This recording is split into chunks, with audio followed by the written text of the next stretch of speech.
Great Expectations, by Charles Dickens, Chapter 15. As I was getting too big for Mr. Wopsle's great-aunt's room, my education under that preposterous female terminated. Not, however, until Biddy had imparted to me everything she knew, from the little catalogue of prices, to a comic song she had once bought for a halfpenny. Although the only coherent part of the latter piece of literature were the opening lines, "When I went to Lunnon town, sirs, tooralooroo, tooralooroo, wasn't I done very brown, sirs, tooralooroo, tooralooroo." Still in my desire to be wiser, I got this composition by heart with the utmost gravity, nor do I recollect that I questioned its merit, except that I thought, as I still do, the amount of toorul somewhat in excess of the poetry. In my hunger for information, I made proposals to Mr. Wopsle to bestow some intellectual crumbs upon me, with which he kindly complied.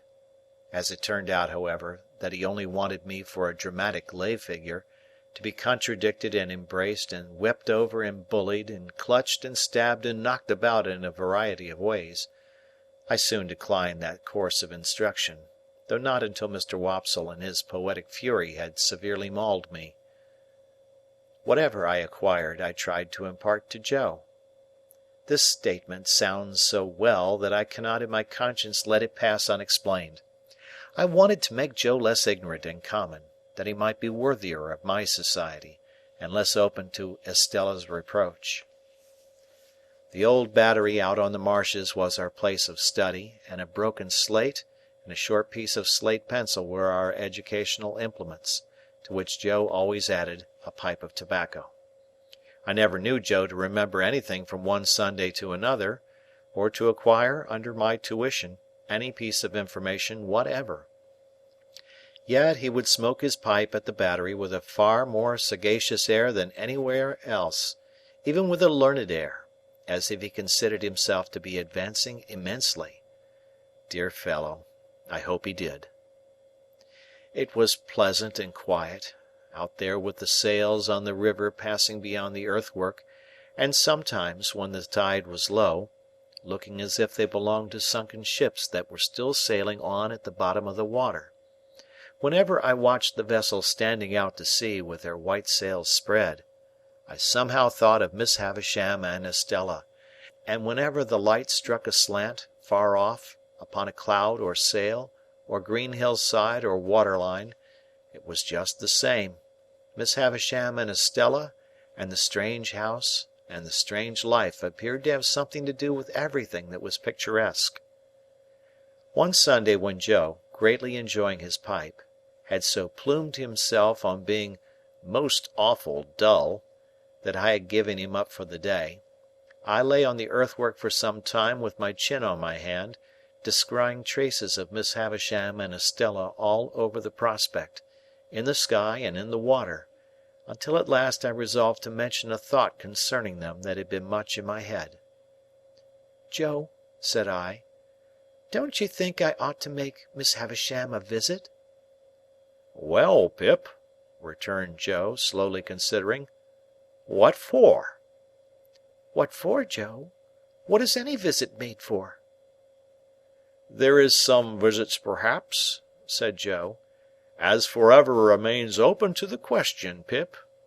But in regard to visiting Miss Havisham, she might think you wanted something, expected something of her." "Don't you think I might say that I did not, Joe?" "You might, old chap," said Joe, "and she might credit it. Similarly, she mightn't."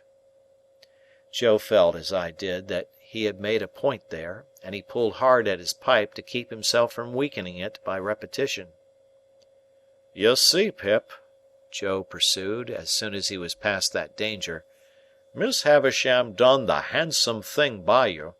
When Miss Havisham done the handsome thing by you, she called me back to say to me as that were all." "Yes, Joe, I heard her." "All," Joe repeated very emphatically.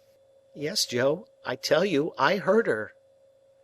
"Which I mean to say, Pip, it might be that her meaning were, make an end on it, as you was, me to the north and you to the south, keeping sunders."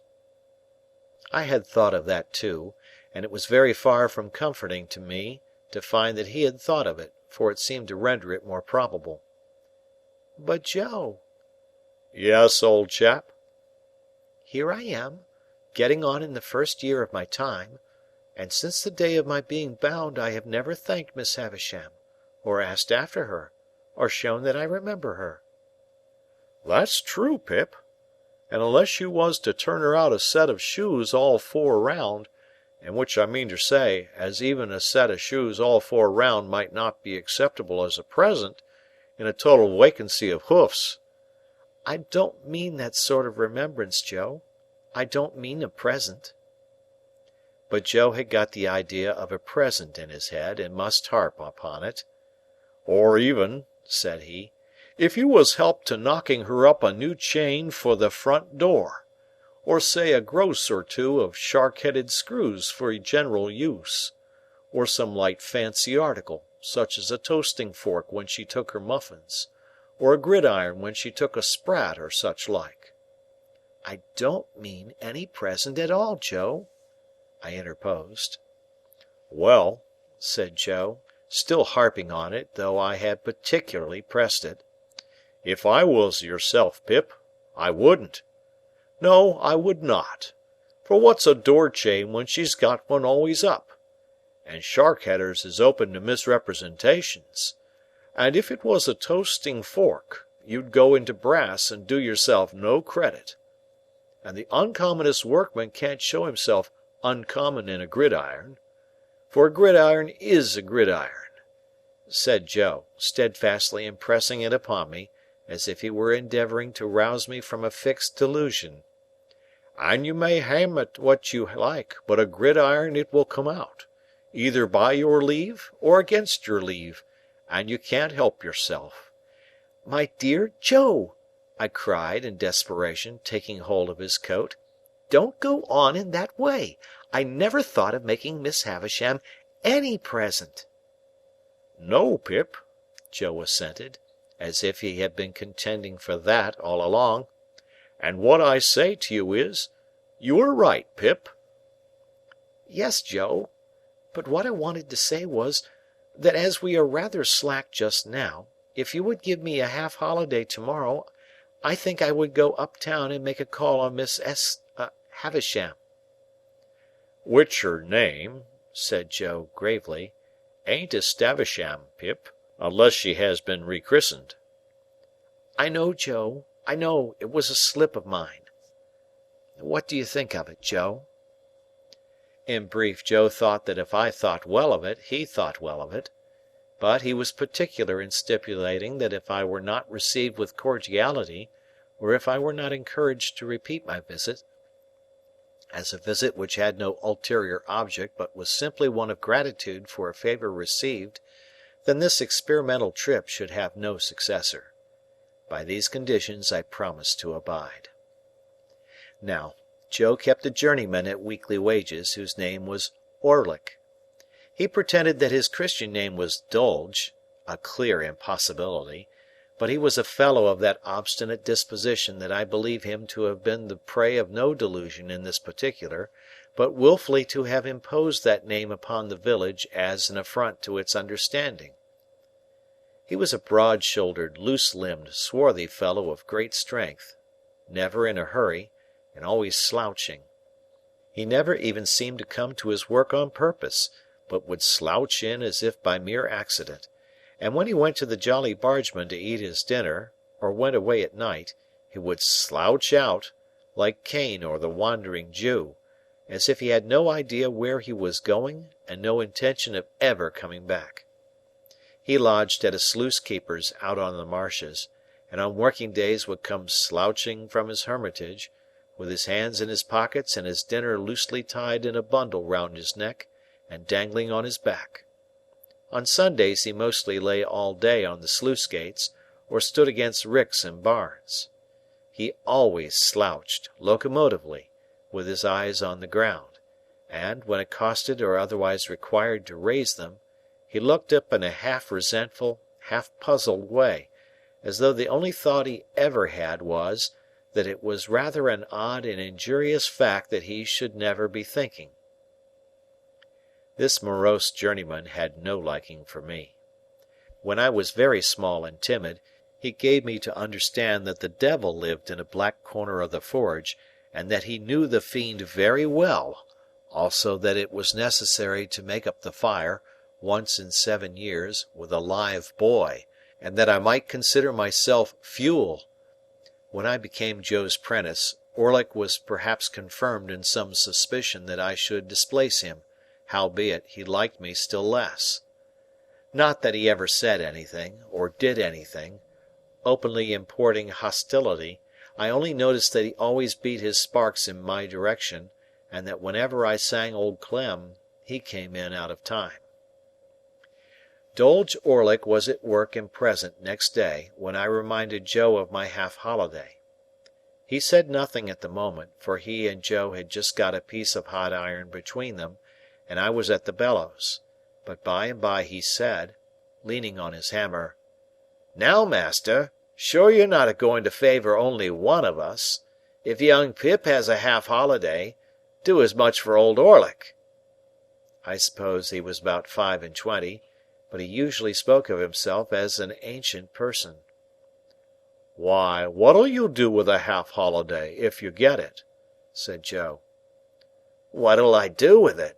What'll he do with it? I'll do as much with it as him," said Orlick. "As to Pip, he's going up-town," said Joe. "Well, then, as to old Orlick, he's a-going up-town," retorted that worthy. "Two can go up-town. 'Tain't only one what can go up-town." "Don't lose your temper," said Joe. "Shall if I like," growled Orlick. "Summon their up-towning. Now, master, come. No favouring in this shop. Be a man." The master refusing to entertain the subject until the journeyman was in a better temper, Orlick plunged at the furnace, drew out a red-hot bar, made at me with it as if he was going to run it through my body, whisked it round my head, laid it on the anvil, hammered it out, as if it were I thought, and the sparks were my spurting blood, and finally said, when he had hammered himself hot and the iron cold, and he again leaned on his hammer, "Now, master." "Are you all right now?" demanded Joe. "Ah, I am all right," said gruff old Orlick. "Then, as in general you stick to your work as well as most men," said Joe, "let it be a half-holiday for all." My sister had been standing silent in the yard, within hearing. She was a most unscrupulous spy and listener, and she instantly looked in at one of the windows. "Like you fool," said she to Joe, "giving holidays to great idle hokers like that! You are a rich man, upon my life, to waste wages in that way. I wish I was his master." "You'd be everybody's master, if you durst," retorted Orlick, with an ill-favoured grin. "Let her alone," said Joe. "I'd be a match for all noodles and all rogues," returned my sister, beginning to work herself into a mighty rage. "And I couldn't be a match for the noodles without being a match for your master, who's the dunder-headed king of the noodles. And I couldn't be a match for the rogues without being a match for you, who are the blackest-looking and the worst rogue between this and France. Now!" "You're a foul shrew, Mother Gargery," growled the journeyman. "If that makes a judge of rogues, you ought to be a good 'un." "Let her alone, will you?" said Joe. "What did you say?" cried my sister, beginning to scream. "What did you say? What did that fellow Orlick say to me, Pip? What did he call me, with my husband standing by? Oh, oh, oh!" Each of these exclamations was a shriek, and I must remark of my sister, what is equally true of all the violent women I have ever seen, that passion was no excuse for her, because it is undeniable that instead of lapsing into passion, she consciously and deliberately took extraordinary pains to force herself into it, and became blindly furious by regular stages. "What was the name he gave me before the base man who swore to defend me? Oh, hold me! Oh!" "Ah!" growled the journeyman between his teeth. "I'd hold you, if you was my wife. I'd hold you under the pump, and choke it out of you." "I tell you, let her alone," said Joe. "Oh, to hear him!" cried my sister, with a clap of her hands and a scream together, which was her next stage. "To hear the names he's giving me! That Orlick, in my own house! Me, a married woman, with my husband standing by! Oh! Oh!"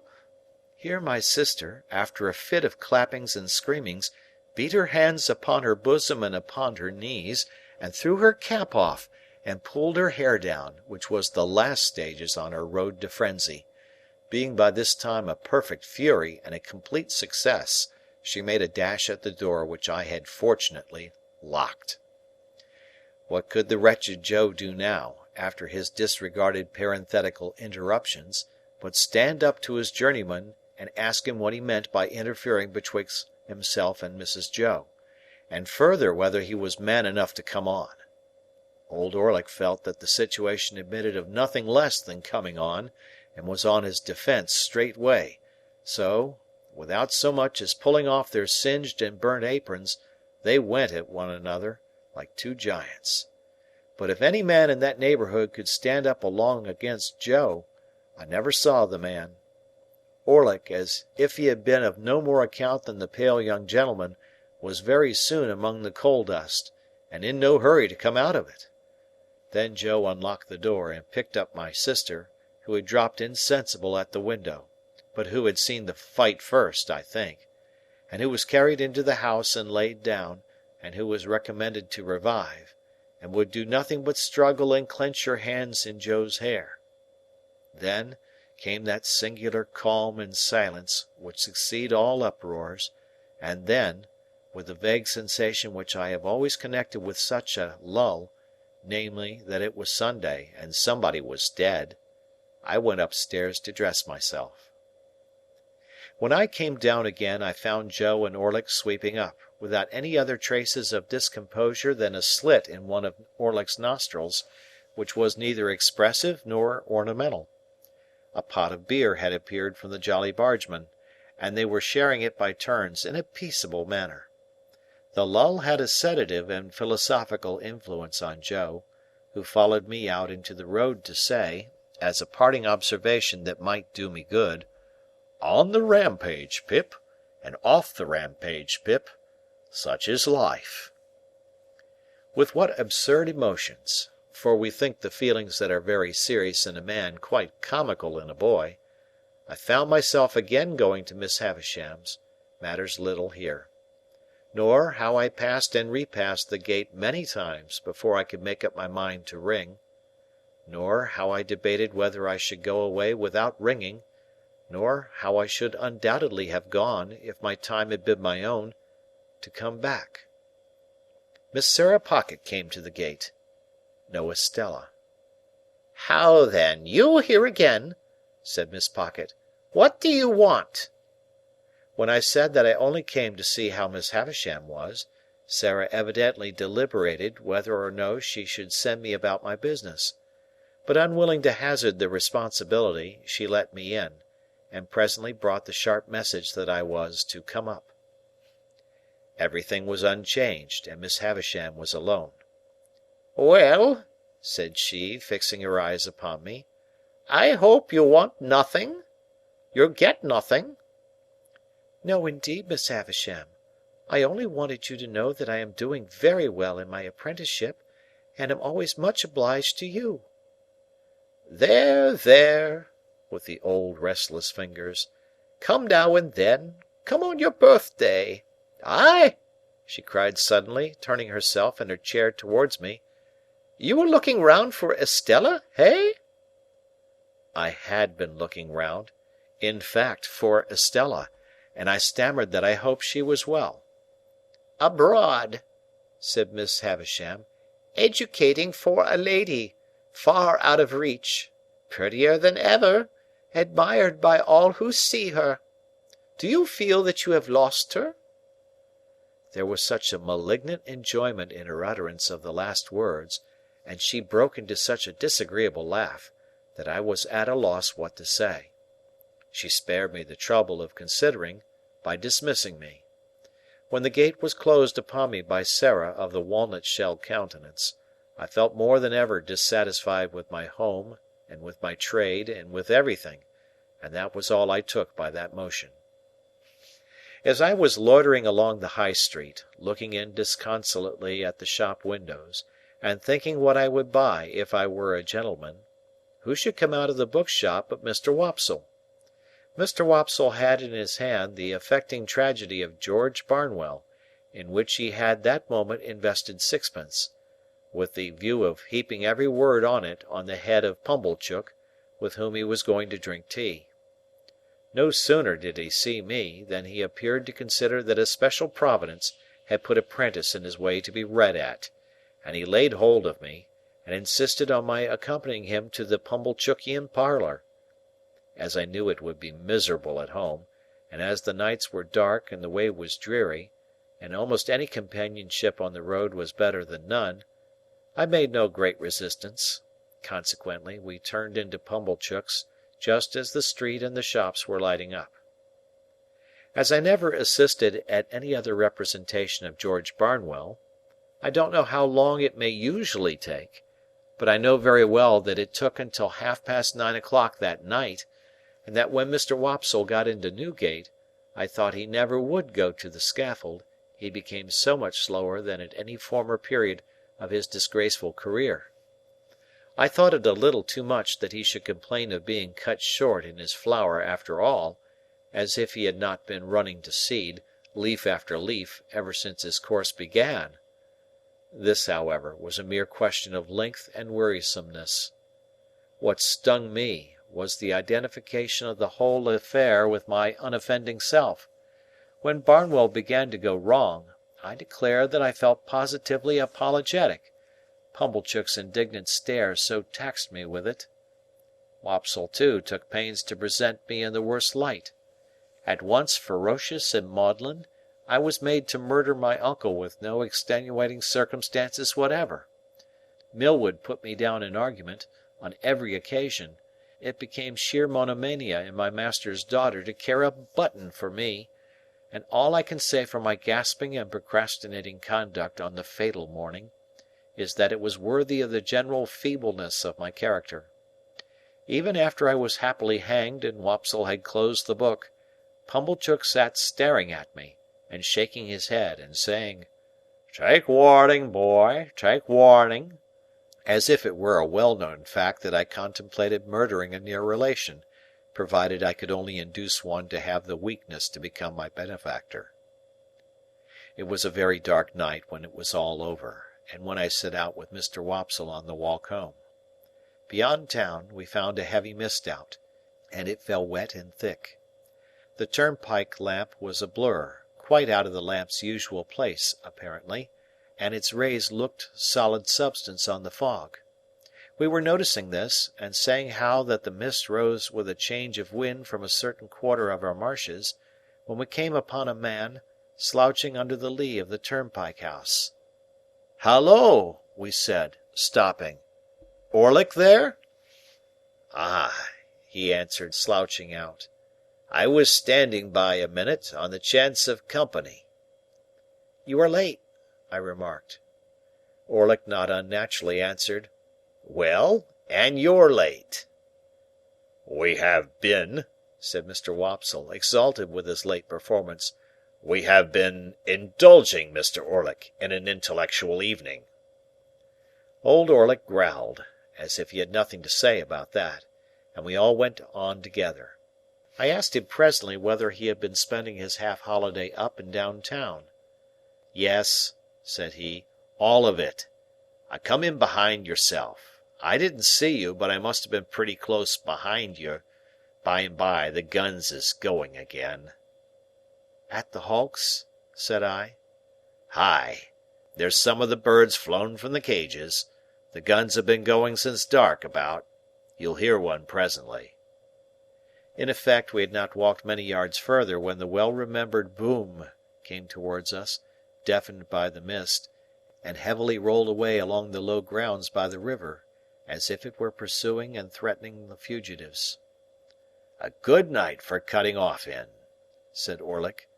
"We'd be puzzled how to bring down a jail bird on the wing tonight." The subject was a suggestive one to me, and I thought about it in silence. Mr. Wopsle, as the ill-requited uncle of the evening's tragedy, fell to meditating aloud in his garden at Camberwell. Orlick, with his hands in his pockets, slouched heavily at my side. It was very dark, very wet, very muddy, and so we splashed along. Now and then the sound of the signal cannon broke upon us again, and again rolled sulkily along the course of the river. I kept myself to myself and my thoughts. Mr. Wopsle died amiably at Camberwell, and exceedingly game on Bosworth Field, and in the greatest agonies at Glastonbury. Orlick sometimes growled, "Beat it out, beat it out, Old Clem, with a clink for the stout, Old Clem." I thought he had been drinking, but he was not drunk. Thus we came to the village. The way by which we approached it took us past the Three Jolly Bargemen, which we were surprised to find, it being 11 o'clock, in a state of commotion, with the door wide open, and unwonted lights that had been hastily caught up and put down scattered about. Mr. Wopsle dropped in to ask what was the matter, surmising that a convict had been taken, but came running out in a great hurry. "There's something wrong," said he, without stopping. "Up at your place, Pip.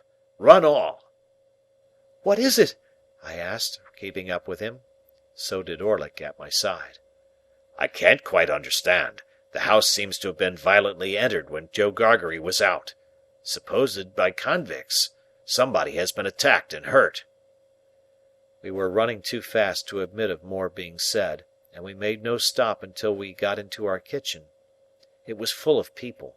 The whole village was there, or in the yard, and there was a surgeon, and there was Joe, and there were a group of women, all on the floor in the midst of the kitchen. The unemployed bystanders drew back when they saw me, and so I became aware of my sister, lying without sense or movement on the bare boards where she had been knocked down by a tremendous blow on the back of the head, dealt by some unknown hand when her face was turned towards the fire, destined never to be on the rampage again while she was the wife of Joe. End of chapter.